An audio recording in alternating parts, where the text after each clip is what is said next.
रेड्डी से फोकस करेंगे। और हमारे साथ जुड़ कौन रहे हैं? मिस्टर अग्रवाल हमारे साथ जुड़ रहे हैं 6% नीचे, माय गुडनेस, 300 रुपये नीचे।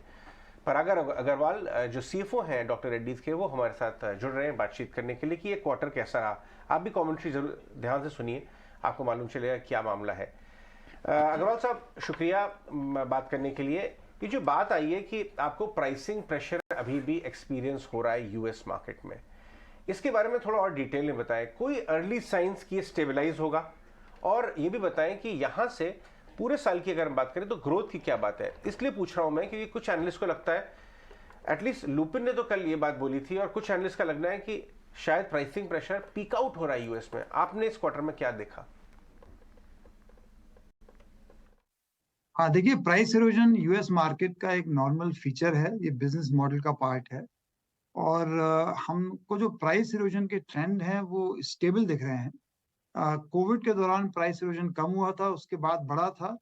अभी मैं कहूँगा स्टेबल है। हालांकि quarter on quarter price erosion वो प्रोडक्ट पोर्टफोलियो पर डिपेंड करता है, और किस प्रोडक्ट में कितनी कंपेरेटिव इंटेंसिटी है, किसमें नया कंपटीशन एंटर कर रहा है।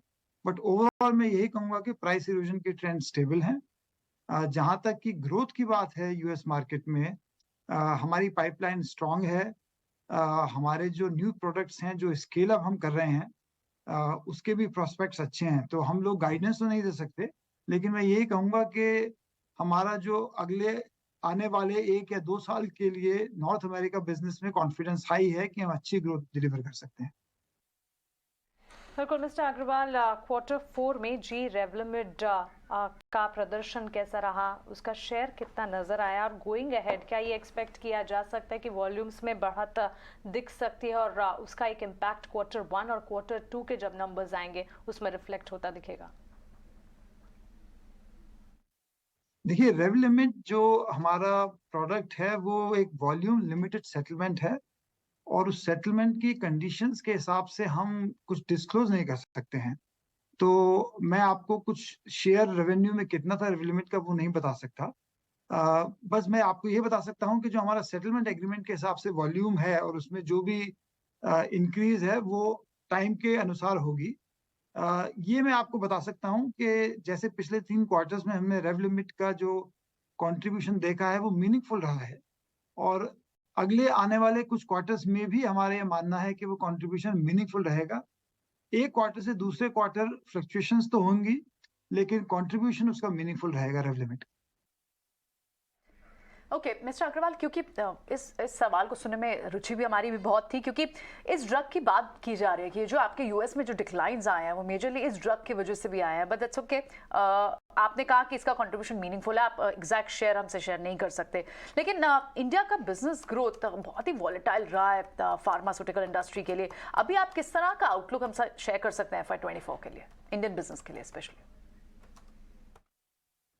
हाँ, देखिए, फिर से मैं आपको कोई नंबर नहीं देना चाहूंगा, क्योंकि हम लोग गाइडेंस नहीं देते हैं। मैं आपको यही कहूंगा कि अगर आप FY23 में देखें तो जो वन ऑफ्स हैं उनको निकालें, कोविड सेल्स जो बेस में थी या डाइवेस्टमेंट्स को हटाकर, हमारा इंडिया बिजनेस करीब 11% ग्रोथ दिखाई।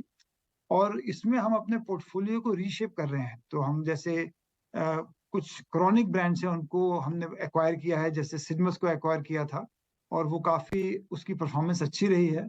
उसके अलावा जिन ब्रांड्स में हमें लगता है कि लॉन्ग टर्म फिटमेंट नहीं है हमारी स्ट्रैटेजी में, उनको हम डाइवेस्ट कर रहे हैं। तो हम पूरा इंडिया के बिजनेस का जो पोर्टफोलियो है उसको रीशेप कर रहे हैं।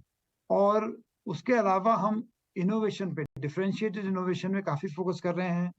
कंज्यूमर बिजनेस में स्केल अप में फोकस कर रहे हैं, और सेल्स फोर्स की प्रोडक्टिविटी बढ़ाने के लिए जो डिजिटलाइजेशन एफर्ट है उसमें हम काफी इन्वेस्टमेंट कर रहे हैं।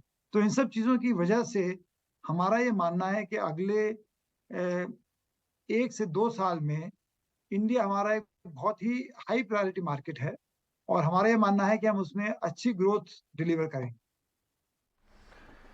ऑलराइट मिस्टर अग्रवाल, अगर हम मार्जिन्स की बात करें, इस बार आपके मार्जिन्स में सीक्वेंशियली काफ़ी कमी दिखाई दी। अब ये बताइए कि आगे आने वाले क्वार्टर्स में क्या एक रिबाउंड एस्टिमेटेड है 30% के आसपास का, या आपको लगता है कि ये प्रेशर कायम रह सकता है? देखिए, पहली बात तो मैं आपको बताना चाहूंगा कि हमने कंसिस्टेंटली यही कहा है कि हमारा जो मीडियम टर्म एस्पिरेशन है कंपनी के मार्जिन्स का, एबिटा मार्जिन्स का, ऑपरेटिंग मार्जिन्स का, वो 25% प्लस है। और इसको हम सस्टेनेबल बेसिस पे डिलीवर करना चाहेंगे, और वो हम करना चाहेंगे after investing in horizon two businesses. जो हम कई ऐसे बिजनेस, हम नए ग्रोथ ड्राइवर क्रिएट करना चाह रहे हैं अपने बिजनेस में, जो कि FY27 ऑनवर्ड्स हमको काफी अच्छी ग्रोथ दे पाएंगे। तो उसके इन्वेस्टमेंट करने के बाद हम 25% प्लस एबिटा मार्जिन ड्राइव करना चाहते हैं मीडियम टर्म में, और उसमें हम ट्रैक पर हैं। कुछ क्वार्टर्स ऐसे होंगे जिसमें कि मार्जिन हाई रहेगा, कभी किसी क्वार्टर में थोड़ा कम भी हो सकता है, लेकिन हम ये कॉन्फिडेंट हैं कि हम 25% से हायर एबिटा मार्जिन ड्राइव कर सकते हैं। और उसका जो मेन रीजन है, मैं आपको ये भी बताना चाहूंगा, उसका एक तो हमारे जो बिजनेस मिक्स है वो फेवरेबल है। हमारे जैसे जो मार्केट्स हैं, इमर्जिंग मार्केट्स हैं या इंडिया है, उसमें ग्रोथ बेटर आएगी। दूसरा, हम प्रोडक्टिविटी बहुत ड्राइव कर रहे हैं अपने मैन्युफैक्चरिंग प्लांट्स में, R&D इन्वेस्टमेंट में। तो अब पूरी वैल्यू चेन में हम प्रोडक्टिविटी ड्राइव कर रहे हैं, तो इसकी वजह से हम वहाँ मार्जिन्स को 25% प्लस एक हेल्दी लेवल पे हम रख सकते हैं। All right. तो कमेंट्री बहुत ज़्यादा समझ में नहीं आ रही है नहीं अभी। समझ आया, उन्होंने जस्ट मेजर ड्रग की बात